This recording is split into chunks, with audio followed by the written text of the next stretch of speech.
William ఫర్సన్ అనేటువంటి ఒక వ్యక్తి, విలియం ఫర్సన్ తన జీవితంలో ఒక ఫ్యాక్టరీలో పనిచేస్తున్నాడు.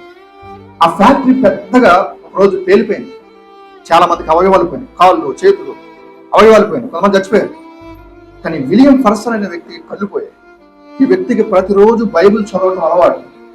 అయ్యో బైబిల్ చదవలేకపోతే ఎంతో చింతిస్తూ బ్రెయిన్ లీప్ అంటే కళ్ళకు అందులైన వారు స్పర్శతో చదువుకుంటారు, అలాంటి బైబిల్ ఒకటి తెచ్చుకొని సో అప్పటికే చేయి పాడైపోయింది. కొద్ది రోజు చదివాడు, ఈ చేతి స్పర్శ కూడా పోయింది.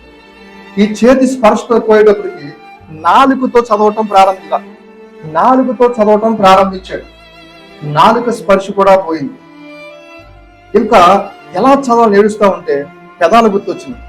పెదాలతో చదవటం ప్రారంభించాడు. ఇలాగా అలా చదువుతూ సంవత్సరంలో 4 సార్లు బైబిల్ కంప్లీట్ చేశాడు. ఈరోజు మన కళ్ళు ఉన్నాయి, బైబిల్ ఎంతవరకు చదువుతున్నామో? అందుకే చెప్తాను, అన్ని ఉన్నప్పుడే లోబడి ఉన్నాడు. ఒక్కసారి వీటిలో అవయవాలు పోయిన తర్వాత మళ్ళా రావు. ఉన్నా వీరికి ఉపయోగం లేదు అని దేవుడు అనుకునే పరిస్థితి తెచ్చుకోవడం. విలియం ఫర్సన్ అవయవాలు లేకపోయినా బైబిల్ అంటే ఎంత ఆసక్తి చూడండి. మీకు అన్ని అవయవాలు పనిచేస్తున్నాయి. దేవునికి స్తోత్రం అని చెప్పండి ఒకసారి. దేవునికి స్తోత్రం కలుగును కాదు. స్తోత్రం అని చెప్పిన ప్రతి ఒక్కరు ఇప్పుడు బైబిల్ చదవాలి. సంవత్సరానికి ఒకసారి పూర్తి చేయాలి.